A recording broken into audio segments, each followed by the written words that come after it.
Welcome to Politics and Rad. I'm Egberto Willies. Folks, I am the Bridge Alliance conference right now, and I can tell you that we are just blessed with having a lot of very smart, young activists who are making a difference.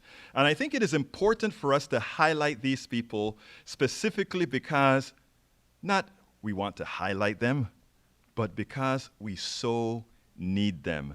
And today I'm honored to have Brialle Ringer with Living Room Conversations. How are you doing, Brialle? I'm doing lovely, thank you. Look, first of all, what brought you to the Bridge Alliance conference? Yeah, so I work with Living Room Conversations using social media for social change and to grow our movement online, and for more people to be engaging with the conversations that we are having around a variety of topics and social issues, and really bringing people together to bridge divides through conversation. Now, you say conversations, Yes. conversations.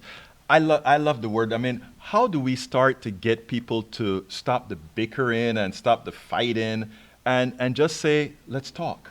Yeah, so what we do... How did you do it? Yeah, so the important thing is we have a grounding set of principles and rules that everyone agrees to in the start of a conversation. And so everyone starting off and going into it, they know that they're coming in to have a respectful conversation where we're not going to, say you're wrong, Right. That's not right, but we're really focused on like, what's your experience with this issue?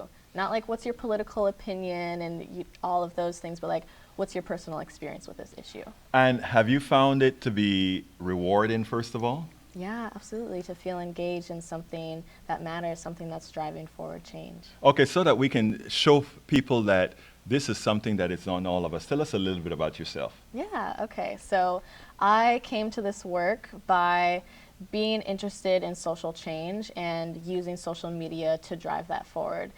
Outside of what I do with Living Room Conversations, I'm really curious about this idea of pleasure activism, which Explain that. Yeah, so it's really about our role as activists and artists is to make social change the most irresistible thing, to make it irresistible to want to drive forward change and to be engaged in movement work. I love that. Tell me the word again. Pleasure activism. Pleasure activism. Yes. I mean, if you have pleasure, if you're having pleasure doing something, Yes. you want to do it again. Exactly, and it's really, I really connected with Debbie Lynn shared when she was on the stage right before we went to break about like, we're doing this work because we enjoy it, because we want to be together, because it's fun and it's enjoyable, and we're having it be playful in the way that we're creating and co-creating change and shaping change together. Like, it has to be fun, it has to be enjoyable, and that's actually what makes our movement sustainable, is for us to have play, pleasure, all of that engaged in the social change, in the movements that we're creating. Like, we want to enjoy doing the work that we're doing, and so making that a part of everything that we're building and creating. Like, and that was something that I shared too about the importance of focusing on what we are stand for rather than what we stand against. You went ahead of me right there.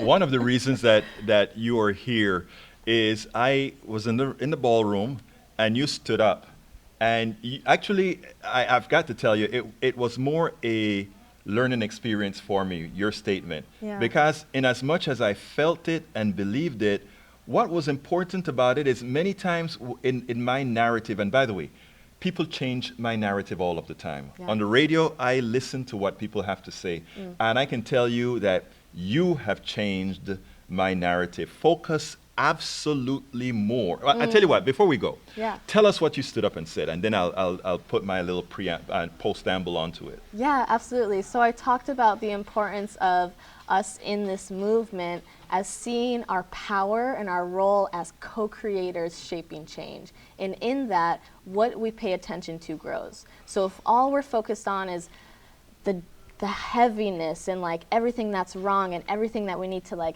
do away with and destroy and dismantle, it's like, okay, well then what's left? What's left after that? Like, what are we creating to take its place? What do we want to create together? What do we want to dream and visualize and really have take place for the sustainability of our movements and to pass on a society of justice, equity, sustainability to the next generations. And I'm going to cop to being the person that every day on my radio show, I try to empower people. But in doing so, I think I depress many times because I haven't necessarily followed that rule. Yeah. And while you were talking, I'm going to tell you what hit me. I'll be honest Yes, with you. yes. When you were talking, I'm sitting down there and I'm going through every politics done right that I've ever done. Yeah. And I do it daily. So I have hundreds of them.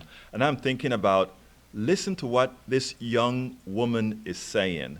Listen to what appeals to her. And listen to what she's just said about pleasure activism. Who wants every day to be? And I'm like, I think I have to find a way to tweak my show Yeah. into what you've just said. Yeah. Yes. I love that. I love that. It's about what we're creating together. Absolutely so. Absolutely so. Brialle Ringer, it was my pleasure to have you on such a board. pleasure. And not only that, please keep doing what you're doing and please keep talking because your words change people.